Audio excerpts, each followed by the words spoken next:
오늘은 또 굉장히 또 중요하고 또 재밌기도 하면서 무거운 주제인 일 가지고 같이 좀 일하니까 벌써 예.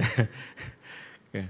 그래서 이제 제가 자기계발 강사가 아니거든요. 그래서 뭐 어떻게 하면 좋은 조합을 구할 것인가 뭐 이런 이야기는 아예 기대하지 마세요.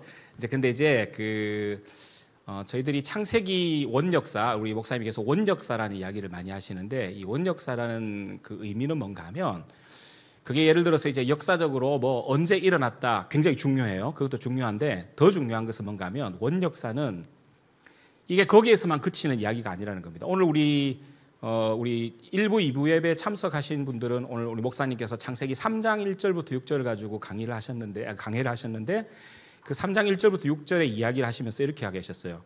그게 사단이 그때 하와를 만난 것만이 문제가 아니고, 그건 오늘 우리에게도 동일하게 일어나는 이야기라는 겁니다. 그래서 원역사는 굉장히 중요한 게, 그 역사가 그 역사 자체로도 중요하지만은 그 역사는 어떤 패턴을 가지고 우리 속에서 계속 일어나는 이야기라는 겁니다. 그래서 마찬가지로 우리가 창세기 특별히 1장부터 11장까지의 이야기를 항상 이렇게 이제 함께 읽고 할 때 중요한 것은 뭔가 하면, 이것은 오리지널, 그러니까 원역사 할 때 오리지널 스토리거든요. 그러니까 오리지널은 이게 우리 원조 원조이기도 하지만 어떠는가 하면, 이 원조는 뭔가 하면 계속 확장되고 다시 해석되고 우리 속에서 그 깊이가 더 깊어지는, 반복되는 이야기라는 의미에서도 오리지널이에요. 그렇죠, 그죠? 우리가 보통 보면 우리 명품들도 어때요? 오리지널이 왜 그렇게 비싸고 그래요? 그 속에서 어떻는가 하면 그 오리지널이 갖고 있는 그 힘, 그 브랜드의 힘을 가지고서 어떻는가 하면 우리 속에서 계속 그것이 확장되고 재생산되고, 그게 우리에게 새로운 영감을 자꾸 주기 때문에, 그래서 오리지널이 굉장히 의미가 있는 거거든요. 그래서 오늘 일이라는 이 주제가, 사실 성경이 그 일에 대한 자기개발 서적은 아니지만 성경이 일을 이야기를 할까 안 할까? 당연히 해요. 왜냐하면 성경의 이야기는 우주의 모든 이야기들을 사실 다 포함하고 있는 이야기이기 때문에, 그야말로 오리지널 이야기이기 때문에. 그래서 우리가 이제 성경의 이곳저곳에 일에 대한 어떤 그 스냅샷들이 있어요. 그래서 이 스냅샷을 우리가 조금 오늘 쫙 한번 보는 걸로 그렇게 했으면 좋겠습니다. 시간이 그렇게 많지는 않기 때문에 그 스냅샷을 좀 같이 보면서 오늘 우리에게 주제가 굉장히 무거운 주제지만, 이 일이 성경이 어떻게 이야기하는가 하는 그 오리지널 스토리를 우리가 같이 좀 파다 보면, 오늘 내가 하고 있는 이 일, 내가 지금 몸담고 있는 그 일들이 어떤 의미가 있는지, 그리고 그걸 어떻게 세워나가고 살아가야 될지에 대해서 하나님 우리에게 조명해 주실 것을 좀 기대하는 마음으로 그렇게 갔으면 좋겠습니다. 여기 보면 이제 또 띄워주시겠습니까? 혹시 그 앞에 거. 여기 보면 이제 제가 이렇게 썼습니다. 이 제목을 라이프 워크라고 했거든요. 근데 워크인데 앞에 라이프를 왜 썼는가 하면, 자, 여러분, 저도 일을 하거든요. 여러분들도 일하시죠, 그죠? 나는 학생인데, 학생도 일이에요. 그것도 일이야. 그러니까 우리는 어쨌든 일을 하는데, 일을 얼마큼 할 것 같아요, 보통? 잠자는 시간 빼놓고 거의 일하죠. 그러니까 예를 들어서 하루를 24시간으로 생각하면, 잠자는 시간 충분히 주무신다고 생각하면 8시간 뺍시다. 밥 먹고 이런 거 한 2시간 뺍시다. 그러면 거의 절반 이상 일해요. 그렇죠? 저도 가만히 생각해보면 그래요. 아침에 출근해서 퇴근할 때까지 대강 보면 한 12시간 정도 일하는 것 같아요. 그러니까 12시간 이상, 어떤 사람은 15시간까지 일해요. 몸을 갈아 넣어서, 영혼을 갈아 넣어서 그렇게 일을 하기도 해요. 굉장히 하드워크를 하기도 해요. 어쨌든 일을 하는데, 그러면 우리 평생을 한번 생각해 봅시다. 우리 평생에 24시간 중에 12시간 정도를 일한다 그러면 우리 인생의 절반이 일이라고 생각하면 돼요. 그러면 시간이나 어떤 양으로 볼 때도 일이라고 하는 것은 어떻게 보면 잠이나 연애보다 더 중요해. 그렇잖아요. 우리가 연애하는 시간하고, 사실 제가 제에서 집사람 만나는 시간은 오히려 집에 나가서 일하는 시간보다 더 짧을 수도 있어. 그러니까 일이라는 게 굉장히 중요하다는 거예요. 그러면 그냥 우리가 그냥 논리적으로 생각해 볼 때, 그럼 성경이 일에 대해서 이야기를 안 하는 책이다. 그럼 그 책이 무슨 소용이 있어요? 그렇게 이야기할 수 있잖아요. 뭐는 효용 가치로 생각할 수는 없지만, 그런 관점에서 보면 하나님이 우리 인생의 절반을 일이라고 표현할 수 있는 정도로 일이 중요한데, 하나님은 그럼 일에 대해서 아무 말씀도 안 하실까? 절대로 그렇지 않다는 거예요. 그래서 성경 안에 우리가 일에 관해서 하나님이 굉장히 중요한 여러 가지 것들을 이야기하고 계시는 것을 우리가 좀 귀를 기울여 보자는 겁니다. 그 20세기에 굉장히 중요한 철학자 중에 그 루드비 비트겐슈타인이라는 철학자가 있습니다. 처음 들어보십니까? 예. 그 사람이요, 철학자 중에는 20세기에서 딱 한 사람 뽑힌 사람이에요. 여러 가지 명사들이 20세기를 움직이는 뭐 백인 이렇게 해서 뽑는데 그 중에 루드비 비트겐슈타인은 철학자 중에는 유일하게 뽑힌 사람이 진짜 천재예요. 나중에 한번 그 사람 한번 찾아보세요. 근데 이 양반은 이제 언어에 관한 부분에서 굉장히 중요한 어떤 통찰을 우리에게 줬는데 그분이 한 굉장히 중요한 이야기 중에 하나가 이게 있어요. 네가 쓰는 언어가 네가 살아가고 있는 세계다. 이렇게 하겠어요. 다른 말로 표현하면 네가 말하고 있는 언어의 한계, 그게 바로 네가 살아가는 세계의 한계다. 이렇게 이야기한 거예요. 자, 우리는 하나님의 말씀, 성경이 하나님의 말씀이라고 이야기하잖아요. 그죠? 근데 하나님의 말씀인 성경을 나의 말로 받아들이는 순간 우리는 자연스럽게 어떻게 되는가 하면 하나님이 말씀하시는 세계 속에 내가 들어가게 돼요. 마치 우리가 집에서 이렇게 창이 있는데 창으로 이렇게 보는 세상은 어때요? 그 창 프레임으로만 보이잖아요. 근데 창을 확 뛰어넘어서 세상 안으로 들어가면 어떻게 될까요? 우리가 생각하는 것보다 그 세상은 엄청나게 크고 광대하고 우리가 상상할 수 없는 어떤 세상이 우리에게 다가오는 것들을 느끼게 되는 거예요. 하나님의 말씀을 읽는 체험은 그런 거라고 저는 생각해요. 여러분, 일에 대해서 이제 지난주에 아마 이런 광고를 들었을 때 혹시 이렇게 한번 해보신 적이 있으세요? 나는 일을 뭐라고 생각하는가? 여러분 나름대로 일에 대해서 가지는 정의 같은 게 있을 거예요. 이런 것이다. 빼가 빠지게 돈 버는 게 일이다. 이렇게 되면 어떠는가 하면 그게 자기 언어가 돼요. 근데 그 자기 언어는 어떻는가 하면 그 언어로 끝마치는 게 아니야. 왜냐하면 그 언어가 자신의 모든 행동들을 이제 이루어 나가게 해요. 그러면 어떠는가 하면 그게 여러분이 살아가는 세상이 돼버려요. 여러분 옆에 있는 동료들, 직장에서 또는 학교에서 만나는 친구들 중에 일에 대해서 진짜 정말 싸가지 없다 싶을 정도의 일에 대한 정의를 갖고 있는 친구들이 있을 거예요. 근데 그 친구들의 대체적인 그 공통점은 뭔가 하면은 자기가 말한 대로 살아가요. 그렇죠? 여러분들이 생각하고 말하고 있는 그것이 여러분들이 살아가는 세상이야. 그러니까 어떻는가 하면 일에 대해서도 여러분들이 생각하고 있는 그 일에 대한 고정관념, 그리고 일에 대해서 어쨌든 간에 들었던 그것들이 여러분을 형성한 것, 그게 바로 뭔가 하면 여러분이 그냥 살아가는 일의 장소요, 일의 터전이요, 일의 세상인 거예요. 그래서 이게 지금 그 어떤 의미에서는 하나님이 뭐라고 이야기하시는가에 귀를 기울이기 시작할 때 그건 단순히 성경을 좀 더 아는 정도의 수준이 아니라 어떤가 하면 내 일을 보는 관점을 바꿀 뿐 아니라 내 일에 대한 태도를 바꾸게 되면 행동이 바뀌게 되고 그리고 그 행동이 바뀌게 될 때 완전히 다른 어떤 세상을 내가 살아가게 되는 거라는 거죠. 그래서 제가 이 이야기를 꼭 하고 싶은 것은 뭔가 하면 창세기 원역사뿐만 아니라 우리가 성경 말씀을 읽을 때 교회 오니까 그냥 말씀을 읽는 거다 이렇게 생각하는 게 아니라 그 말씀은 나를 바꾸고 나로 하여금 새로운 세상으로 나를 인도하는 열린 창과 같다고 생각하셔야 돼요. 그래서 그 창으로 들어가서 그 언어를 배우기 시작하고 그 언어가 이루어가는 세상에 들어가게 되면 내가 살아가는 세상은 지금 세상의 사람들이 자기 나름대로의 프레임에 갇혀있는 그 언어를 써서 사는 세상보다도 완전히 다른 차원의 세상에서 내가 살아가게 되는 걸 진짜 경험하게 된다는 거예요. 우리가 오늘 십자가에 대해서도 찬양하고 그다음 오늘 우리 찬양 속에서 이야기되는 그 모든 것들이 사실 어떻는가 하면 내가 쓰고 있는 언어인데 그 언어로 우리는 그 세상을 살아가는 존재라는 것들을 기억하면서 그렇게 좀 시작했으면 좋겠다는 겁니다. 그래서 오늘 여기 성경이 만들어가는 세상 살아가기, 그게 일에 대해서도 똑같은 원리로 적용한다는 것을 조금 먼저 말씀을 드립니다. 그 다음 그림. 그 다음 그림. 저는 이제 제 구체적인 일이 이렇거든요. 그래서 이제 이런 일을 하고 살아갑니다. 하얀 가운을 입고 가끔 수술복을 입고 그리고 저기 위에 보면 이제 뭐 베트남 가서 제가 단기 그 메디컬 서비스 할 때 저렇게 이제 의료 봉사하고 뭐 그렇게 합니다. 그다음 이거 보통은 잘 공개 안 하는 건데 수술방 저렇게 생겼습니다. 제가 저 수술방에서 환자분을 수술대에 얹어놓고 저렇게 수술하면 저는 저걸 뭐라고 생각할 것 같습니까?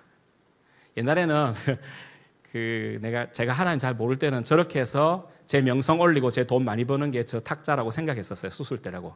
근데 요즘은 저걸 어떻게 생각하는가 하면 하나님께 산 제사를 드리는 제단이라고 생각해요. 그게 바로 성경의 언어를 배우면서 달라진 점이에요. 그래서 기도하면서 시작해요. 저희 병원은 특징이 환자분을 모시고 오면은 수술방으로 갈 때 우리 간호사 선생님이 가서 기도하고 들어가요. 수술방으로. 그럼 수술방에 이제 지성소로 들어가거든요. 그 지성소로 들어가면 거기에 지성소의 제사장이신 우리 마취과 과장님이 계세요. 그 마취과 과장님이 딱 안수를 하고 기도하시고, 장로님이세요. 기도하시고 그리고 마취를 시작해요. 마취 딱 하고 나면 드디어 이제 어때요? 각을 떼야 되죠? 제가 칼을 들고 각을 뜨기 전에 저도 기도합니다. 근데 이 각을 뜨는 것은 죽임을 위함이 아니라 뭡니까? 살림을 위함입니다. 그래서 수술에 대한 어떤 컨셉, 이게 이제 워크인데, 이 수술에 대한 컨셉이 저에게는 이제 뭐로 바뀌게 되는가 하면, 제가 하나님을 알고 제가 그것이 어떤 의미인가를 저의 일과 연결시킬 때 그것은 바로 하나의 어떤 제사, 우리 지난주에 목사님의 주제를 한다면 이것도 예배예요. 왜 그게 예배가 되는지를 좀 이따 설명을 드리겠습니다. 그래서 이게 똑같은 수술이잖아요. 수많은 의사들이 대한민국뿐만 아니라 전 세계에서 수술을 해요. 그런데 성경의 세계 속에서 살아가는 외과 의사는 수술대가 돈 버는 장소, 그리고 나의 명성을 올리는 장소가 1차적인 것이 아니라는 거예요. 중요한 것은 뭔가 하면, 저기서 나는 하나님의 왕 같은 제사장으로 지금 제단에서 제사를 드리고 있거나 예배를 드리고 있는 나의 모습으로 그렇게 이제 들어간다는 거예요. 제가 그것을 성경에서 알게 되면서부터 제가 수술을 대하는 것들이, 이 모든 것들이 달라졌어요. 그러니까 어떤가 하면, 어떤 일 하나의 배경 속에 내가 어떤 세상에서 살아가고 어떤 말씀이 나를 지배하는가에 따라서 일이 좀 달라진다는 것을 좀 이야기하고 싶습니다. 그 다음 넘어갑시다. 도대체 이 일이 뭐냐, 이제 그렇게. 그 다음. 예, 그랬어요. 보면 우리가 이제 나무가 있는데, 이 나무를 자라는 걸 가만히 보면, 우리는 나무 그림 하면 뭐부터 그리세요? 보통 위에서부터 그리죠. 집 그리라 그러면 뭐부터 그리세요? 지붕부터 그리죠. 근데 사실 집이 어떻게 만들어집니까? 지붕부터 집을 세우면 집이 만들어지나요? 아니죠. 제일 중요한 게 집이 뭐예요? 기초 튼튼하게 하고 거기다 콘크리트 붓고 정화조 만들고 이렇게 해야 되잖아요. 근데 그건 잘 안 보이니까 우리는 별로 사실 신경 안 써요. 그러니까 사실 집 그리라 그러면 이렇게 집 그리고, 나무 그리라 그러면 이렇게 해서 나무를 그리는데, 사실 나무에 제일 중요한 것은 땅이 있어야 되잖아요. 그리고 땅에 씨를 뿌리고 또는 아주 작은 묘목을 심으면 뿌리가 쭉 자라게 되고, 그리고 이게 줄기와 가지가 달려서 마지막에 열매가 열리게 돼 있는 거예요. 근데 사람들은 대체로 열매에 관심이 많죠. 열매를 얻기 위해서라면 뭐든지 다 하려고요. 그러나 자연의 이치가 우리한테 이야기해 주는 것은 바로 뭔가 하면, 이 땅이 중요하고 뿌리가 더 중요하다는 이야기를 하고 있는 거예요. 이 사진을 보면 그렇게 돼 있죠. 뿌리가 있고 줄기가 있고 가지가 있고 그 다음에 열매가 열리는데, 그게 어떤 우리의 삶에서 이제 인식을 할 때 어떻게 되는가 하면, 우리는 어떤 것을 어떻게 받아들이는 믿음의 체계가 굉장히 중요해요. 그래서 이 믿음의 체계를 가지고서 받아들이게 되면 우리 속에 뭐가 생기는가 하면 가치가 생기게 돼요. 가치가 생기는데, 뭐가 중요하고 뭐가 덜 중요하고 하는 것들에 대한 가치 판단을 하게 되는 거예요. 그 믿음이 우리로 하여금. 여러분 어때요? 오늘 이렇게 주일날 여러분들이 이 시간에 여기 와가지고 말씀 듣겠다고 한 이 행동의 배후에 바로 저게 있어요. belief와 value에 관한 여러분들의 판단이 있어요. 그리고 선택이 있어요. 이 시간 지금 예를 들면 야구하면 여러분 사익동에 있어야 돼. 사익동 가서 롯데 그것도 보면 그게 예배예요. 제가 보니까 야구를 보니까 야구교더라고요. 야구교 교인들이 굉장히 많고, 야구교회도 찬양이 있어요. 찬양대가 1루석에 있어요. 아시죠? 찬양대 가보신 분들은 다 아시게 롯데 하시고, 그죠? 이 노래도 왜 하필이면 롯데인지 모르겠어요. 영광 할렐루야 롯데. 그러니까 이게 바로 뭔가 하면, 사람은 어떻게 하든지 그래요. 자기가 믿고 있는 바를 가지고서 어떻는가 하면 우선순위를 먼저 생각하게 돼요. 내가 무엇을 믿느냐에 따라서 내 우선순위가 달라지는데, 여러분을 적어도 오늘 이 자리에 앉게 한 것은 여러분들 속에 있는 믿음의 체계가 있고, 그 믿음의 체계 때문에 어떻는가 하면 여러분들은 뭔가를 선택했어. 이게 더 중요하다고 생각했기 때문에. 이 주일날 이 좋은 화창한 시간 6월 달에 나는 여기 앉아가지고 이혁진 지사가 하는 이 지루한 강의를 들어야 하겠다 하는 것에 대해서 여러분들 선택한 거야. 근데 선택하면 어떻게 해요? 행동했죠? 그럼 행동하면 무슨 열매가 맺게 돼 있어. 무슨 열매가 맺을지 저는 기대하는 거가 있어요. 예. 왜냐하면 이런 것들이 어떻는가 하면 자신 속에서 그런 것들을 만들어 나가는 거예요. 그 세상을 만들어 나가는 거예요. 그래서 로마서에서 뭐라 그러는가 하면, 믿음은 들음에서 나며 들음은 하나님의 말씀으로부터 난다 그랬어요. 그 믿음이 그로 하여금 새로운 세상을 살게 한다는 거예요.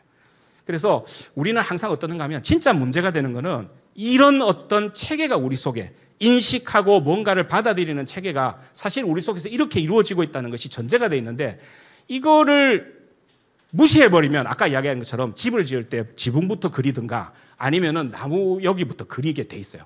우리는 알게 모르게 굉장히 결과 중심적으로 생각해요. 그러나 실제로는 어떠는가 하면 가장 기초적인 전제가 항상 중요하다는 것들 제가 한 번 더 이야기를 드립니다. 그런 관점에서 한번 일을 생각해 봅시다. 자, 그 다음 세상 사람들이 일에 대해서 여러 가지 생각들이 많겠죠. 몇 가지 이제 그림을 제가 좀 따와 봤어요. 예를 들면 세속적인 어떤 생각들을 하는 사람들은 영적이고 실제 그런 거 없어. 그냥 이 세상은 그냥 물질인 것이야. 이렇게 생각하는 사람들 있죠. 그러면은 그 사람들이 저런 어떤 믿음을 가지면 일에 대해서 어떤 생각을 가질까요? 일에 대해서 가장 중요한 것은 뭐죠? 가능하면 일 안 하고 요것만 그게 일의 중심이 될 거예요. 실제로 그렇게 어떻게 해요? 살아가요. 그 살아가는 행동의 패턴이 나타나고 그 행동의 패턴은 어떤 결과를 양산하게 된다는 거죠. 자, 두 번째 한번 봅시다. 그 다음. 돈이고 시간이다. 그래서 막, 어때요? 막 몸을 갈아 넣어서 일하는 거예요. 일해가지고 막 15시간, 16시간. 근데 이유는 뭔가 하면 요거예요. 돈하고 시간이 이꼬르다. 여러분 주로 보면 어때요? 대기업을 운영하는 CEO들이 좀 저런 생각 많이 가지고 있죠. 그죠? 그래서 가능하면 이 고용된 사람들의 시간을 최대한 착취해서 그것을 통해서 돈을 많이 버는 것이 성공한 것처럼. 근데 저 믿음이 계속 고착이 되면 어때요? 사람은 거기에 대한 패턴으로 행동을 하게 돼 있어요. 그게 제일 중요하기 때문에. 사람은 어떻게 볼 것 같아요? 사람이 죽어나가는 건 상관없어요. 왜냐하면 그 시간만큼 돈을 벌고 내가 그걸 이용하는 것이 자기가 살아가는 세상이기 때문에. 그래서 저렇게 살아가요. 그 다음 페이지, 갑자기. 그 다음 혹시 넘겨주시겠어요? 안 넘어가나? 그 다음에 이거는 이제 어떻는가 하면 정령숭배를 하는 사람들은 어떻는가 하면 이게 어떻는가 하면 이 전체가 다 어떤 영의 움직임 때문에 그렇다고 이야기해요. 그 다음에 한번 봅시다. 이런 사람들이 주로 갖고 있는 건 뭔가 하면 나는 운명의 포로다. 주로 그런 관점으로 많이 살아가는 사람들이 뭐 인도나 이런 데 좀 많이 있어요. 그리고 그걸 잘 표현하는 단어가 케세라세라예요. 운명이 이끄는 대로. 그래서 이 사람들은 카르마라 그래서 업이라는 게 있어요. 내가 옛날에 전생에 잘못한 게 있어서 그 업이 내한테 지금 이렇게 일로 그러니까 이 일이라는 거는 정말 빨리 벗어 던져 버려야 되는 거예요. 그러니까 일을 하려고 하겠어요? 안 하려고 그러겠어요? 가능하면 안 하려고 그래요. 가능하면 안 하려고 그래요. 제3세계 중에 저런 곳에서 생각이 굳어진 사람들의 삶을 저희들은 여행을 통해서 많이 볼 수 있어요. 일은 저주기 때문에 안 해야 된다고 생각하는 거예요. 혹시 우리도 그런 생각... 저게 어떤 부분의 일부분은 설명이 돼요. 일이 저주 같아요. 진짜. 왜냐하면 아무리 일을 해도 열매가 잘 없거나 그 다음에 이렇게 해봐야 하나도 상태가 좋아지는 것 같지 않은, 그래서 요즘 나오는 이생망이라든지 이런 말들은 저것과도 좀 관계가 있어요. 좋아요. 근데 성경이 그것을 이야기하는 것일까? 좀 고민을 해봐야 된다는 거죠. 다음. 그래서 아예 이제 짜가는 거예요. 이 교회에서 이제 주로 잘 한 게 뭔가 하면 이 짜갈르기예요. 그러니까 예를 들면 우리가 속말로 이제 세속계 일에 종사하는 사람들, 예를 들면 회사에 종사하고 저처럼 이제 이렇게 의사 일하고 뭐 이런 분들은 어떤가 하면 그 다음에 노동일 하고 이런 분들은 세속적인 일에 종사하는데, 예를 들면 하나님, 그 다음에 종교적인 어떤 이런 것들을 다루는 어떤 것들은 굉장히 성스러운 직업이다. 이렇게 해서 이걸 딱 이렇게 나누는, 그게 바로 듀얼리즘, 우리가 보통 이원론이라고 부르는 겁니다. 이원론이라는 말이 조금 그건 어폐는 좀 있는데, 그게 뭔가 하면 성과 속을 확실하게 나눠버리고 속은 하나님의 세상이 아니고 성만 하나님의 세상이라고 생각하는 그런 어떤 관점들입니다. 다음. 그 다음에 이제 그 조금 다른데 요거 비슷한 건데 어떤가 하면 higher calling이 있어요. 그러니까 내가 이러다가 신학교를 가야 되겠다 하는 것이 좀 더 격이 높은 콜링이라는 거죠. 그럴 수도 있습니다. 자, 그 다음. 결국은 어떤가, 아까 그 그림 다시 나옵니다. 실제로 이제 무엇이 중요하냐 생각할 때, 지금 우리가 몇 가지 봤던 어떤, 관념들. 이 관념들은 단순히 관념으로 끝나지 않아요. 이 관념이 뭘 만드는가 하면 행동을 만들어요. 그리고 행동이 집합적으로 모이게 되면 그게 뭔가 하면은 어떠한 문화가 돼요. 그리고 그 문화가 어떻는가 하면 사람들의 일상과 일을 지배하게 돼요. 그래서 우리는 지금 이런 세상에 살고 있어요. 근데 하나님은 뭐라고 말씀하시는지를 이제 우리가 한번 보도록 하겠습니다. 그 다음. 그래서 성경적 세계관이라고 이야기하는 것은 바로 뭔가 하면 뭐 비단 일뿐만 아니라 모든 부분에서 하나님이 말씀하시는 그 말씀이 아까 우리 비트겐슈타인의 말을 빌리면 그 언어가 그 세계다 이렇게 이야기했잖아요. 한번 집에 돌아가서 한번 잘 생각해 보세요. 내가 말하는 것 그게 내가 살아가는 세계라. 굉장한 통찰력이에요. 왜냐하면 비트겐슈타인도 유대인의 피가 있기 때문에 어떻는가 하면 성경을 어렸을 때부터 많이 접했을 거예요. 그래서 이 구약 성경 속에서 하나님은 말씀하시는 분이고 말씀으로 무엇을 창조하셨습니까? 우리 원역사대로 하면 온 우주를 창조하신 분이에요. 그러니 이 모든 우주는 사실 지탱하고 있는 핵심적인 것이 무엇입니까? 언어입니다. 이 우주를 지탱하고 있는 것이 언어입니다. 여러분 바벨탑 사건의 가장 핵심적인 것은 바로 언어의 분열이죠. 우리 속에 있는 모든 차이나 분열들 조금 더 나가면 모든 세상에 있는 분열과 분쟁의 모든 씨앗들이 사실 언어에 있어요. 그래서 이 언어를 어떻게 새롭게 하기 위해서 하나님이 하신 일이 우리 다음에 이제 여름 수련회 때 사도행전 갈 텐데 사도행전 2장에 일어난 일이 뭡니까? 오순절 사건이죠. 오순절 사건의 핵심이 뭐예요? 혀가 하늘에서 내려왔어요. 거기 보면 불의 혀라고 돼 있는데 우리는 보통 성령 받으면 뜨거운 거 많이 생각하죠. 근데 거기서 불의 혀라고 돼 있는데 불이 중요할까요? 혀가 중요할까요? 국어 시간에 불의 혀. 불의 혀면 불이 중요해요? 혀가 중요해요? 혀가 중요해요. 그래서 혀가 중요하니까 혀가 내려오니까 무슨 일이 생겼죠? 사람들이 각기 방언으로 말하기 시작했다 그랬잖아요. 근데 그게 굉장히 재밌는 게 그 방언은 분열되고 나서 사람들이 쓰던 언어 그대로예요. 근데 놀라운 것은 방언은 형식적으로 다 다른 말들인데 거기 사도행전을 주의 깊게 읽어보면 뭐라고 되는가 하면 그들이 똑같은 내용을 말하기 시작했다 그랬어요. 여러분 성경 현장에 가면 제가 그런 걸 많이 경험하는데 한국에서 이야기하는 예수 그리스도와 캄보디아에서 경배하는 예수 그리스도가 같은 분이에요. 그분은 우리를 위해서 하나님이 보내신 아들이시고 십자가에 달려 돌아가시고 우리의 모든 죄를 사하신 분이시고 사흘 만에 죽은 자 가운데서 부활하셔서 왕으로 오시는 그분이에요. 내용이 같아요. 놀라운 일이죠. 분열됐는데 언어가 다 분열돼서 각자만의 세상에서 살게 되는데 하나님은 그 언어를 그대로 놔두시면서 언어가 말하는 세상을 하나로 만드신 분이에요. 그래서 다음 우리 수련의 주제가 어떻습니까? 다양성 속에서 하나됨이에요. 다양성 속에서 하나됨. 우리가 사실 어떻는가 하면 다 한국말 쓰는 것 같죠. 그렇지만 옆에 산다고 보면 세상이 다 달라. 왜냐하면 쓰는 말들이 다 달라. 쓰는 말들이 사실 다 다르잖아요. 그게 문화라고 표현되고 여러 가지로 표현되지만 쓰는 말이 다 다른데 우리 왜 여기서 다 같이 모여서 이렇게 살아요? 제일 중요한 이유는 우리가 쓰는 말이 다 다른 외형을 가지고 있지만 우리가 말하는 내용을 어떻게 하는가 하면 하나님의 말로 하나 되게 하는 일이 우리 공동체의 핵심이라는 거예요. 그래서 우리는 어떻는가 하면 다 같이 다양한 어떤 배경 속에서 살아가고 있는 것 같지만 사실 우리가 이렇게 모여서 공동체로 살아가고 있다는 것은 우리가 쓰는 말의 내용들이 하나님이 말씀하시는 그 세계 속에서 우리가 함께 산다는 전제를 가지고 우리가 모이는 거예요. 그걸 교회 공동체라고 이야기해요. 그래서 우리는 똑같이 어때요? 하나님이 누구시고 세상을 창조하시고 우리를 이 땅에 두시고 그 다음에 예수님을 보내시고 우리의 죄를 사하시고 우리를 하나님의 나라로 초청하시는 그런 하나님이심을 우리가 공통적으로 고백하는 거예요. 그래서 이 공동체의 말이 굉장히 중요하다는 거예요. 자, 넘어갑시다. 그래서 이제 일에 대해서 좀 생각을 해봅시다. 시간이 그렇게 많지 않아서 혹시 이게 뒤로 넘어가면 7월 15일에서 17일 사이에 한번 이야기를 했으면 좋겠다는 생각도 들어요. 한번 봅시다. 그래, 일이 뭐냐? 그러니까 보니까 저는 한 4가지 정도로 생각을 하고 있어요. 첫 번째는 뭔가 하면 일은 4가지의 회복인데요. 첫째는 하나님 나라의 선교적 부르심이에요. 우리가 창세기 원역사에서 처음에 창조를 가리키잖아요. 창조가 왜 그렇게 중요해요? 그건 뭔가 하면 지금 우리가 밟고 있는 이 땅과 지금 이 모든 우주와 지구의 모든 것들이 하나님의 나라라는 사실을 이야기하고 있어요. 그래서 계속 하나님이 만드셨다, 하나님이 창조하셨다, 하나님이 말씀으로 창조하시고 그 창조하신 것을 보고 좋았더라, 이런 이야기들을 계속 하세요. 그래서 창세기 1장에서 2장에서 이야기하는 모든 창조의 이야기들은 하나님이 이야기하고 싶어하는 그 하나님의 이야기의 핵심이 바로 하나님이 창조하신 하나님의 나라라는 사실을 우리에게 이야기해 주고 있어요. 여러분 창세기 제1장을 보면 어떻는가 하면 하나님이라는 분이 계시고요.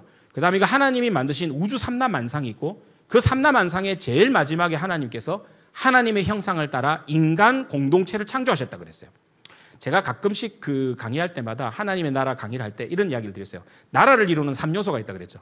뭡니까? 사회 시간에 배웠죠. 국민, 주권, 영토예요. 여러분 창세기 1장이 그 이야기라는 거예요. 창세기 1장은 하나님의 나라가 어떻게 시작됐는지에 대한 이야기예요. 하나님, 왕이신 하나님께서 삼라만상, 즉 이 영토를 두시고 그 영토를 다스리실 때 그의 백성이기도 하면서 동력자인 사람을 남자와 여자의 공동체로 이 땅에 보내셨다는 거예요. 그걸 뭐라 그러는가 하면 성경에서 선교라고 이야기해요. 성경에는 선교라는 이야기라는 단어 자체는 없어요. 선교라고 하는 단어를 성경에 찾아보면 없어. 그런데 선교라는 컨셉이 있어요. 선교라는 컨셉이 바로 뭔가 하면 하나님의 나라 때문에 내가 하나님으로부터 보냄을 받아서 이 땅에 왔다라고 하는 거예요. 그걸 가장 많이 우리들에게 이야기해 주신 분이 예수님이세요. 그래서 예수님이 항상 자기에 대해서 얘기할 때 나는 하나님 나라 때문에 하나님의 보내심을 받아서 아버지의 보내심을 받아서 이 땅에 온 자라고 자신을 항상 이야기하세요. 요한복음에 보면요. 적어도 50회 이상 예수님께서 자기 자신을 보냄을 받은 자라는 이야기를 하세요. 이게 창세기 1장, 2장에서 굉장히 중요한 컨셉이에요. 왜냐하면 창세기 1장에 우리 인간을 만드실 때 1장 26절에서 28절 이렇게 돼 있죠. 하나님께서 사람을 창조하시면서 뭐라고 했어요? 생육하고 번성해서 땅에 충만하라. 땅을 정복하고 다스리라. 그러면서 어떻게 하세요? 하나님의 모양과 형상을 따라 하나님께서 남자와 여자를 창조하신 이후에 그 일을 맡기신다는 거예요. 그래서 창세기 1장 26절에서 28장에 있는 그 말씀은 바로 뭔가 하면 우리가 어떻게 이 땅에 오게 되었지에 관한 이야기예요.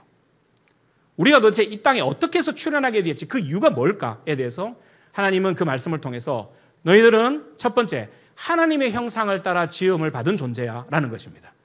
우리가 아무렇게나 우연히 그렇게 땅에 생긴 존재가 아니라 하나님의 형상을 따라 지음을 받은 존재였는데 남자와 여자로 지었다. 그것은 바로 뭔가 하면 우리가 어떤 개인, 독단적인 개인이 아니라 우리가 함께 관계 속에서 일하는 공동체라는 겁니다.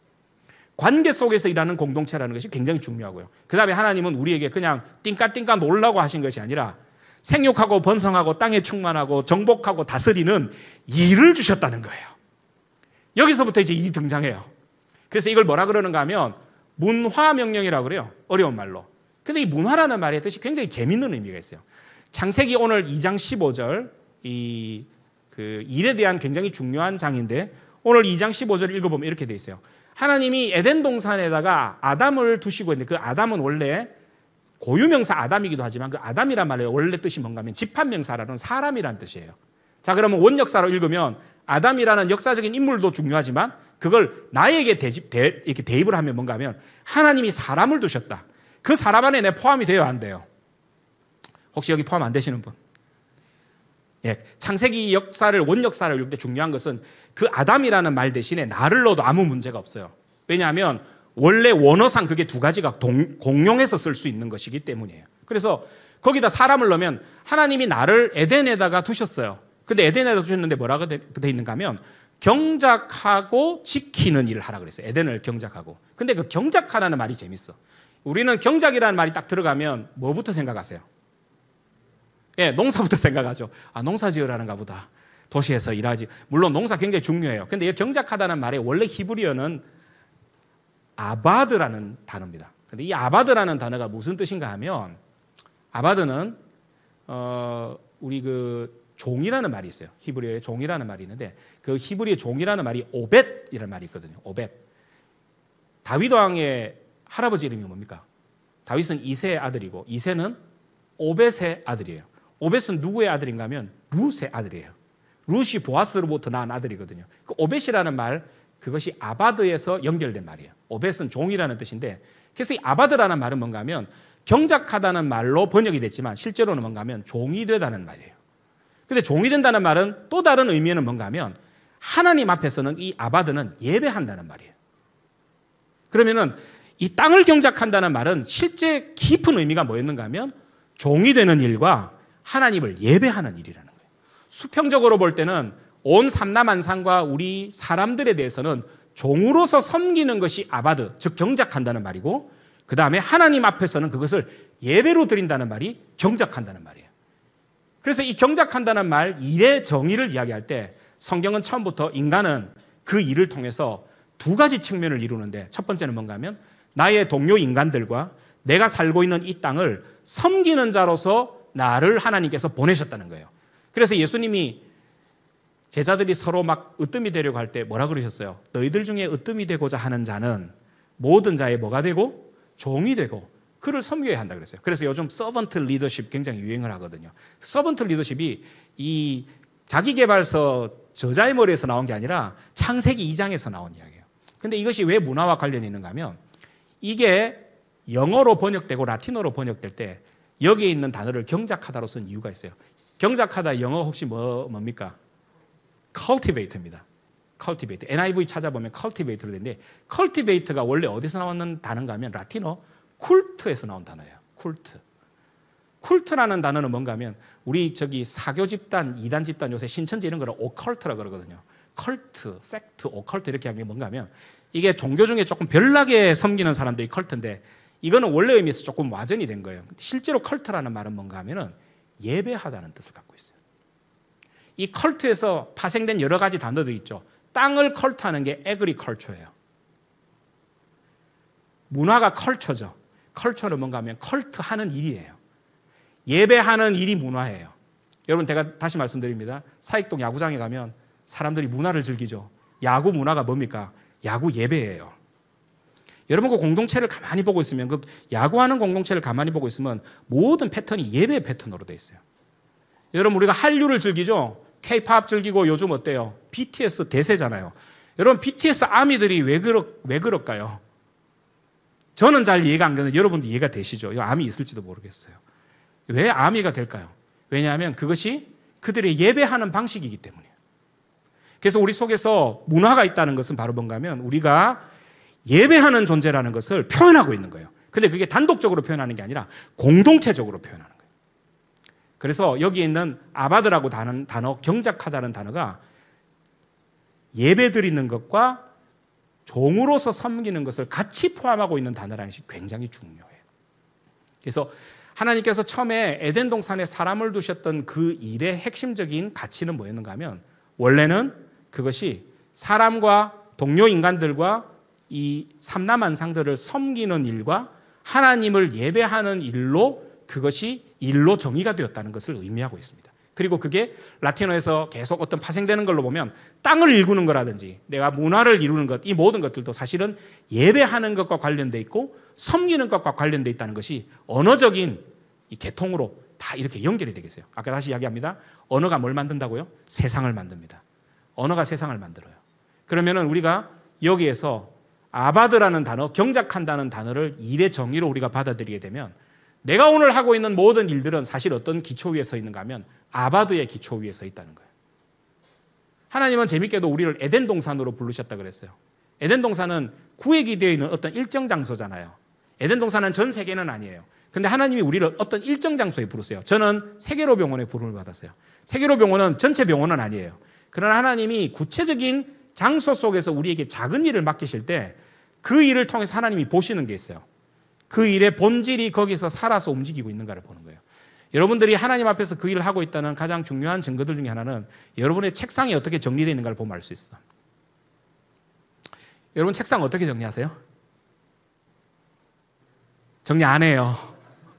정리 안 할 수도 있고. 저는 책상을 좀 정리하는 편이에요. 근데 그 책상을 정리할 때 어떤 느낌이 드세요?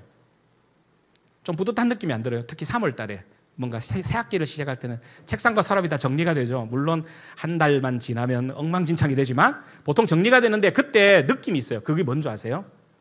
내가 뭔가 지배하고 있는 느낌이 딱 들 거예요. 왕같이 뭔가 지배하는 느낌이 들 거예요. 바로 이게요. 내가 섬기고 하나님을 예배할 때 어떻는가 하면 나와 내가 그것을 하려고 하는 모든 영역 속에서 나는 어떻는가 하면 뭔가 주도적으로 그런 것들을 정리하고 배치하고 이런 것들이 자대로 돌아가도록 하는 일들을 하게 돼요. 그렇게 하면서 어떻는가 하면 그 일들이 가능하도록 한다는 거죠.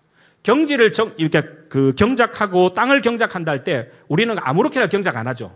다 농가의 원령에 따라서 언제 씨를 뿌리고 언제 땅을 가꾸고 언제 하고 하는 이것들이 굉장히 질서정연하게 돼 있어서 그것을 따라서 움직일 때 어떻는가 하면 경작도 하게 되고 열매를 맺게 되는 거라는 거죠. 그래서 하나님이 우리를 일의 장소로 부르셨을 때 중요한 것은 뭔가 하면 섬기는 일과 하나님을 예배하는 일은 굉장히 뭐가 필요한가 하면 정돈과 정리와 이 모든 것들이 필요하다는 거예요.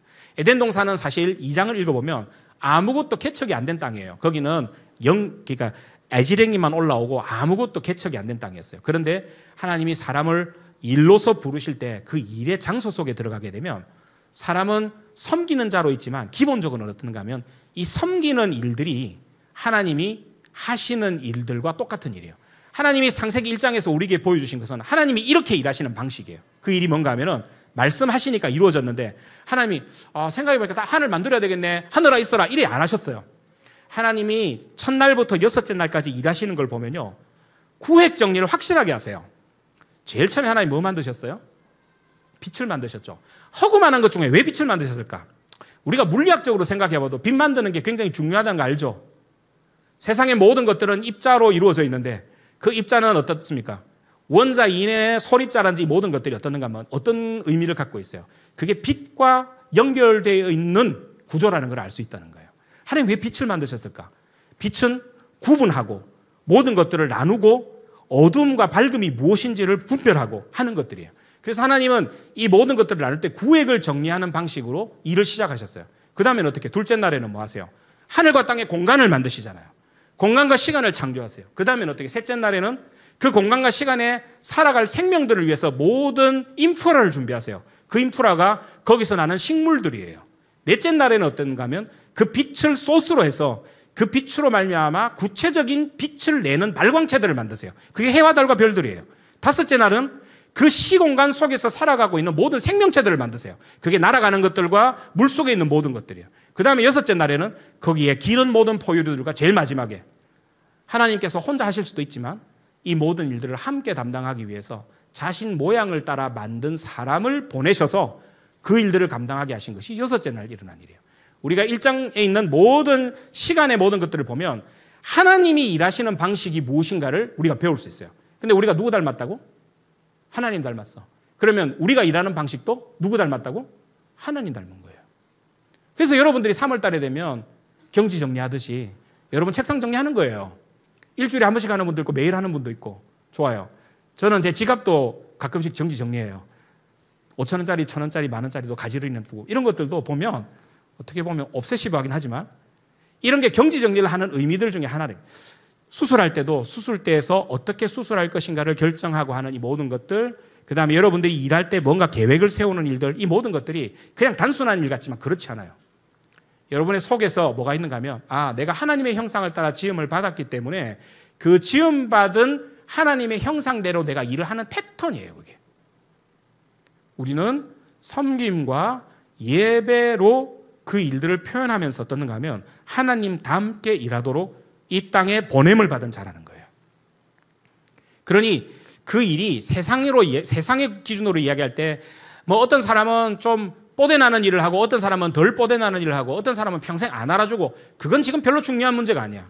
하나님의 언어를 쓰는 세상에서는 그보다 더 중요한 것이 뭔가 하면 네가 적은 일을 하더라도 이렇게 하나님 앞에서 아바드 하느냐는 것이 더 중요해요. 여러분들 일을 어떻게 생각하세요? 여러분들은 하나님 앞에서 아바드라는 관점으로 일을 보고 계시는 겁니까? 이게 제가 하나님의 말씀을 함께 우리가 읽어가면서 창세기 온 역사를 읽어가면서 우리가 같이 고민해야 될 부분이라는 겁니다. 그 다음 두 번째는 어떠는가 하면 아바드 다음에 지키는 것이에요. 지키는 것은 뭘 전제로 하고 있어요? 지킨다는 건 뭡니까? 우리 내외부적으로 이 일의 거룩함과 이 일이 하나님의 형상을 닮아가는 것들을 방해하려고 하는 세력이 있다는 것을 전제하고 있어요. 그러니까 창세기 2장에는 이미 어떻는가 하면 창세기 3장에 음울한 그림자가 사실 있어요. 뭔가 하면 일을 할 때 우리는 위험성에 직면할 수 있다는 거예요. 그게 지금 사실 우리가 일의 현장 속에서 매일매일 경험하고 있는 바예요. 제가 환자를 다루고 수술할 때 제가 가장 두려운 게 뭘까요? 수술하고 환자가 생명을 얻지 못하는 게 두려운 거예요. 그래서 어떠는가 하면 저는 기도할 수밖에 없어요. 왜냐하면 지켜야 되기 때문에.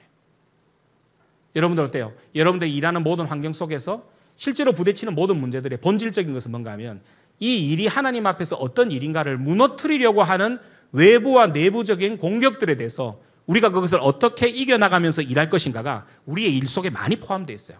특별히 우리가 타락 이후에는 일이 크게 두 가지가 있는데 저는 그렇게 생각해요. 계속 하나님의 창조를 닮은 일들이 있어요. 여러분 중에 예를 들어서 커피 바리스타를 한다든지 이런 분들은 제가 창조에 속하는 것 같아요. 음악을 한다든지 우리 찬양하시는 분들, 작곡을 한다든지 미술적인 뭔가를 한다든지 건축을 하시는 분들, 이런 분들은 제가 볼 때는 하나님의 창조 사역 자체에 굉장히 가까운 분이에요. 왜냐하면 자신의 손으로 하는 모든 일들이 뭔가를 새롭게 만들어내요. 근데 저는 조금 달라요. 왜냐하면 저는 망가진 걸 고치거든요. 암에 걸리고 병에 걸린 거를 고치는 거예요. 이거는 왜냐하면 죄와 관계가 있어요. 이 죄와 관계가 있을 때는 항상 어떻는가 하면 이 지키는 게 굉장히 중요해요. 창조도 마찬가지지만 우리가 하고 있는 일 중에 예를 들어서 경찰, 그 다음에 법조, 저희처럼 의료 이런 데 종사하시는 사람들은 어떻는가 하면 이 일이 외부나 내부의 공격과 관련이 있어요. 그래서 이런 부분에 대해서 어떻게 우리가 그것을 대항하면서 살아가야 될 것인가 하는 것이 일에서 굉장히 중요한 개념이 되었어요. 예를 들어서 우리 속에서 어떤 일을 할 때 그 일을 원칙적으로 처리하지 못하게 하는 그런 어떤 유혹들이 있잖아요. 이런 유혹들도 어떻는가 하면 그 일이 가지고 있는 본질을 생각해 보면 이 일을 허물어뜨리려고 하는 것들을 대항해서 우리가 뭔가를 지켜야 하는 일이라는 것이라는 거죠. 그래서 여기에 경작하고 지킨다는 이 두 단어가 일에 대해서 굉장히 중요한 단어라는 것 우리가 좀 기억했으면 좋겠는데요. 재밌는 것은 이 두 단어, 경작한다, 지킨다는 이 히브리어 두 개가 구약에서 가장 많이 쓰인 직종이 있어요. 경작한다는 말 대신에 아까 경작이 원래 뜻이 뭐라 그랬죠? 아바드, 예배한다, 섬긴다, 그 다음에 지킨다. 예배하고 섬기고 지키는 직종이 있어요. 구약에서. 이 뭘까요? 예배하고 섬기고 지키는 직종. 이 직종에 종사하는 사람이 있어요. 그 사람이 바로 제사장입니다. 그래서 아까 이야기했죠. 오늘 우리 찬양 드렸는데 장영 형제가 우리 축복송 했죠. 왜 갑자기 뜬금없는 축복송 이렇게 생각하셨을지 모르겠어요. 근데 제가 좀 하자고 했어요. 왜냐하면 그 축복송 2절에 보면 뭐라고 되어 있습니까? 너는 택한 족속이요. 그 다음 뭐예요? 왕같은 제사장이며. 그거예요. 바로 왕같은 제사장이 바로 뭔가 하면 일하는 사람의 정의예요. 일하는 사람을 뭐라고 정의할 수 있는가? 그는 왕같은 제사장이에요. 왜냐하면 하나님이 맡겨주신 세상을 하나님과 함께 통치하는 자로서 그 일을 하게 되면서 그 일은 어떻는가 하면 제사장의 일인데 섬기는 일이면서 예배하는 일이면서 지키는 일이에요. 우리는 일 속에서 이 모든 요소들을 사실 다 가지고 일을 하고 있어요. 창조적인 일에 종사하는 사람은 섬기고 지키는 일이 조금 더, 섬기고 예배하는 일이 좀 더 많고요. 저같이 망가진 걸 고치는 사람들은 조금 지키는 쪽이 더 많아요. 그러나 그게 다소의 차이는 있을 뿐만 아니라 전체적으로는 어떤가 하면 이 원리 속에서 일은 별로 벗어나는 법이 없어요. 우리가 어떤 일 속에 종사하든 마찬가지예요. 학생이든 뭐든 간에. 우리가 하는 모든 일들이 이 원리 속에서 움직인다는 것이 창세기 원역사가 우리들에게 이야기해 주는 바라는 겁니다. 그 다음에 뭔가 하면 이 일이라는 게 시간이 다 됐기 때문에 이 부분 좀 이야기하고 싶어요. 여러분들은 이 땅에서는 어쨌든 이제 일을 해야 되잖아요. 저도 일을 하는데 하나님의 나라가 오면 일을 할까요, 안 할까요? 여러분 우리 속에 이슬람의 사고를 갖고 있는 분들이 좀 많더라고요. 이슬람이 이야기하는 하나님의 나라가 있어요. 그 하나님의 나라는 뭔가 하면은 마호멧을 많이 따라서 예를 들어서 이슬람의 교리에 아주 충실한 사람들은 그 나중에 천국에서 받는 보상이 있어요. 뭔가 하면 딱 그 술이 흐르는 강이 있대요. 좋죠. 떠먹기만 하면 술이야. 요즘 보니까 뭐더라 공유 나오는 그 맥주 선전 보니까 그 한강이 다 맥주가 되었다 뭐 이런 이야기 있더라고. 보니까 한강이 맥주가 되고 막 그거 막 떠서 마시고 막 수돗물 틀면 맥주 나오고. 여러분 그런 세상 살고 싶으세요? 근데 이슬람이 이야기하는 천국은 그런 천국이에요. 이 강이 흐르는데 술강이에요. 술강. 근데 이 술을 자기가 안 떠먹어요. 옆에서 에스코트 하는 사람들이 있어요. 근데 다 어떻는가 하면 72명의 미스 코리아들이에요. 72명의 미스 코리아가 영원히 에스코트 해요. 그리고 자기는 입만 벌리면 먹는 거 다 먹여주고 이거 다 해주고요. 근데 이게 왜 중요한가 하면 이 천국관을 심어줬더니 9.11 사태가 일어났어요.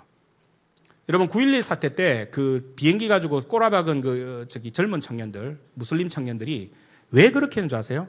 그들에게 약속된 천국이 그거였어요. 여러분 쿠란에 보면 그 천국이 그렇게 돼 있어요. 저희들이 혹시 하나님의 오시는 세상에 대해서 그런 어떤 삶을 생각하고 있다면 성경, 즉 하나님의 말씀이 이야기하는 세상과는 아무 관계가 없는 세상이에요. 하나님의 말씀이 이야기하는 세상이 우리가 하나님의 나라에서 어떤 것들로 우리가 살아갈 것인가 이야기할 때 삶의 방식이 있어요. 제가 그건 한번 찾아볼게요. 여러분 혹시 성경이 있으시면 요한계시록 22장 5절을 한번 찾아보세요. 요한계시록 22장 5절.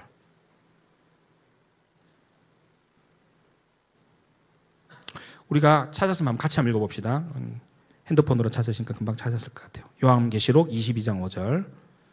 이것은 하나님의 나라입니다. 완성된 하나님의 나라인데요. 이 완성된 하나님의 나라도 결국 새 하늘과 새 땅이에요. 창세기의 새로운 버전인데 이 버전에서 하나님께서 우리들에게 어떤 삶을 이야기하시는지 우리 같이 한번 읽어봅시다. 시작. 다시 밤이 없겠고 등불과 햇빛이 쓸데없으니 이는 주 하나님이 그들에게 비치심이라. 그들이 세세토록 왕노릇하리로다. 여러분 이게 우리의 미래예요. 여러분 우리의 미래는 왕노릇하는 거예요. 근데 왕노릇이 쉽다고 생각하세요? 왕노릇 하려면 어떻게 해야 되겠어요? 이 왕노릇 대신에 예수님이 그 열 문화의 비유를 통해서 하나님의 나라를 기다리는 사람들에 대해서 비유를 하신 게 있었어요. 한 문화를 다 줬어요. 한 문화는 이제 굉장히 꽤 많은 돈이거든요. 한 문화를 줬는데 어떤 사람은 한 문화로 장사해서 10문화 남기고 한 문화를 장사해서 5문화 남기고 한 문화 장사해서 2문화 남겼어요. 근데 똑같아요. 몇 문화를 남겼든지 문화를 남긴 사람들에게는 잘하였도다. 착하고 충성된 종아 그렇게 얘기하면서 내가 너에게 작은 것으로 맡겼기 때문에 너는 거기에 충성을 다했기 때문에 내가 큰 것으로 주겠다. 10문화를 버는 사람에게는 뭐 어떻게 해요? 10고을 다스리는 권세를 주겠다 이렇게 돼 있어요. 근데 그 고을이라는 말이 우리는 에게게 고을 이렇게 이야기하죠. 근데 원래 그리스 원어에는 그게 뭐라고 되는가 하면 우리로 치면 메가시티예요. 폴린 메가시티예요. 메가시티. 그냥 한 뭐 몇천 명 사는 그런 조그마한 읍이 아니고 여기 고을이라고 이야기하는 데는 그냥 로마 또는 아테네, 예루살렘 정도 되는 큰 시티를 이야기해요. 그럼 10고을이 뭐겠어요? 부산광역시 10개쯤 되는 광역시 10개의 시장으로 너를 임명하겠다는 거예요. 여러분 우리 박형준 시장님 계시죠? 머리 터질 거예요. 다시 태어나도 살고 싶은 부산 뭐 요번에 그렇게 돼 있던데 다시 태어나도 살고 싶은 부산 만들려고 시장님 머리가 다 빠질 거예요. 이빨도 빠질 정도예요. 왜냐하면 생각해야 될 것, 정리해야 될 것 기본적으로 어때요? 섬기는 거예요. 섬기는 일에 대해서 어떻는가 하면 온 힘을 다해서 섬겨야 그 10개의 메가시티를 운영하고 섬길 수 있어요. 여기서 왕같은 제사장이 된다는 것은 무엇을 의미하느냐? 우리들에게 왕노릇 한다는 것은 뭘 의미하는가 하면 우리는 미래의 하나님의 나라에서도 일하는 존재로 서게 될 것이라는 거예요. 근데 그 일이 좋은 것은 뭔가 하면 지금처럼 죄와 같이 결합이 되어서 너무너무 힘들거나 그러지는 않을 것 같아요. 그런데 한 가지 확실한 것은 우리는 거기서 팅까팅까 놀지는 않을 거라는 거예요. 일하는 거예요. 일하는데 그 일의 이 레벨이 뭔가 하면 왕의 일을 한다는 거예요. 왕의 일을 한다는 거예요. 우리가 책임감을 가지고 그 모든 것들을 새로운 세상 속에서 새로운 창조 속에서 그 일들을 한다는 거예요. 그러면 한 가지 물어봅시다. 오늘 내가 하는 일은 그러면 미래의 일과 무슨 연관이 있을까요? 이게 굉장히 중요합니다. 제가 마지막 그림을 하나 좀 보여드리겠습니다. 그림 쭉쭉 더 가볼까요? 쭉 더 가볼까요? 쭉 더 가볼까요? 예, 이제 거의 다 끝나는데, 자, 요거 한번. 이거 예수님 사진, 예수님 영화인데요. 저 예수님이 지금 손 이렇게 하고 계시죠? 근데 손바닥에 뭐 좀 이상한 거 안 보이세요? 손바닥 이상한 거 보이시죠? 가운데 뭐 있습니까? 구멍 뚫려 있죠? 이 구멍이 안 보이십니까? 구멍이 뚫려 있어서 바깥에 햇빛이 비치죠, 그죠? 빛이 비치는 이 구멍이 굉장히 중요한 의미가 있습니다. 예수님이 부활하신 몸이죠. 부활하신 몸은 이 세상이 아니라 오는 세상을 살아가기에 적합한 몸이에요. 왜냐하면 그때는 물리법칙이 완전히 다르거든요. 그래서 그 물리법칙에 적합하게 살아가는 몸이 부활의 몸이에요. 그런데 이 부활의 몸이 예를 들어서 제가 부활하면 저는 아놀드 슈바르제네거의 몸을 달라고 부탁할지도 몰라요. 아니면은 요즘으로 치면 현빈이의 몸을 달라고 부탁할지도 모르겠어요. 얼굴도 가능하면 현빈의 얼굴로. 저 그랬으면 좋겠어요. 하평영지도 좋기 때문에 얼굴 좀 빌렸으면 좋겠어. 근데 예수님이 말입니다. 부활의 몸을 만약에 받으신다고 해서 만약에 내가 예수님 같으면은 이 못자국 상처 이거 없애줬으면 좋겠다는 생각을 할지도 모르겠어요. 그런데 여러분, 부활하신 예수님을 알아보는 방법이 하나 있었어요. 아시죠? 엠마오에 돌아가는 두 제자가 예수님하고 같이 몇 년을 있었는데 예수님 몰라봤잖아요. 그런데 축사하신다고 떡을 떼가지고 그 여관에서 떡을 딱 떼실 때 갑자기 예수님을 알아봤어요. 왜 알아봤을까? 여러분, 축사한다고 떡 떼면 무슨 일이 일어날까요? 손을 들어야 되겠죠. 그래서 손 딱 들었을 거예요. 떡 딱 떼면서. 근데 손 들면 뭐가 보일까요? 조개 보였을 것 같아요. 못자국이 보였을 것 같아요. 그래서 예수님인지를 부인하고 예수님인지 의심하는 자들에게 예수님이 뭐 보여주셨어요? 손에 못자국과 허리에 창자국을 보여주시고 발에 못자국을 보여주실 때 비로소 그가 예수님인 줄 알았다 그랬어요. 이 예수님의 부활의 몸이 일의 측면에서 우리들에게 보여주는 굉장히 중요한 의미가 있어요. 우리가 하고 있는 일이 사실은 어떤가 하면 쉽지 않아요. 그런데 우리가 하고 있는 일의 본질은 하나님 닮은 거기 때문에 이 세상에서 고통과 어려움 속에서도 그 일을 하나님 앞에서 그렇게 하는 자들은 사실 어떤 의미가 있는가 하면 예수님의 십자가의 상흔이 내 몸에 새겨진 거하고 똑같아요. 여러분, 일하시면서 다치신 분들도 좀 있으시죠? 저도 일하면서 여러 가지 상처들이 있어요. 수술하면서 칼에 찔리기도 하고요. 바늘에 찔리기도 하고. 우리는 심지어 바늘에 찔려서 비형간염 걸린 분들도 계세요. 그러니까 이 모든 일들이 사실은 상처가 있어요. 위험 부담이 있고요. 근데 그 모든 위험 부담을 감수하면서 우리가 일을 하면서 하나님의 형상을 닮아서 그 일을 섬기게 되었을 때 본질적으로는 그게 뭔가 하면 예수님이 십자가상에서 받은 상흔과 동일한 선상에서 우리는 하나님과 사람을 섬기면서 우리의 몸에 상흔을 새기게 돼요. 그런데 그 상흔이 새기게 된 것이 부활의 몸에 있어요, 없어요? 있어요. 그 말은 무슨 말인가 하면 여러분들이 오늘 이 시간에 하나님 앞에서 다른 사람과 하나님을 섬기며 예배하는 일로서의 삶을 살아가면서 여러분의 몸에서 받았던 모든 상처들은 여러분이 새로운 나라에서 살아갈 때 그 상처를 보고 여러분을 알 수 있도록 여러분에게 어떤 방식으로든지 새겨질 거라는 거예요. 그 말은 무슨 말인가 하면 여러분 일하시면서 어떨 때는 같이 안 있고 싶은 사람하고 같이 일해야 될 때도 있고요. 마음이 시커멓게 탈 때도 있어요. 굉장히 힘든 일로 고통받을 때도 있어요. 그러나 이 모든 것들을 주님이 어떻게 하신다고? 카운터 해주시는 거예요. 그 다음에 문제는 뭔가 하면 그 일을 통해서 여러분 속에서 어떻는가 하면 성품이 빚어지고 여러분들이 그 일을 통해서 하나님 앞에서 성장한 그것이 하나님의 다시 오시는 시간에 여러분들을 형성하게 된다는 거예요. 그래서 저는 이걸 어려운 말로 신학자들이 이렇게 이야기해요. 일의 연속성이라고 이야기해요. 여러분, 내가 하고 있는 일들, 오늘 내가 하고 있는 이 모든 일들을 통해서 내 성품이 닦아지고 다듬어지고 내가 하는 일들을 통해서 책임감을 가지게 되는 그런 성품이 길러질 때 이거는 여기서 끝나는 게 아니라 어떻는가 하면 하나님의 나라에서 연결이 돼요. 하나님의 나라에서 연결되면 하나님 우리에게 뭘 맡긴다 그랬어요? 왕의 직분을 맡긴다 그런 거예요.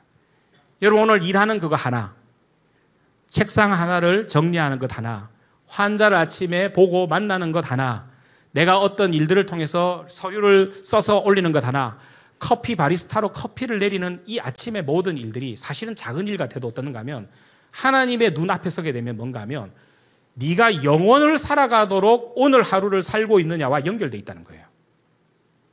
그것 때문에 받은 모든 상처들과 성품들은 없어지는 게 아니라 영원한 나라에서 우리가 새로운 몸을 받을 때에 그 몸에 어떤 방식으로든지 새겨지게 돼 있어요.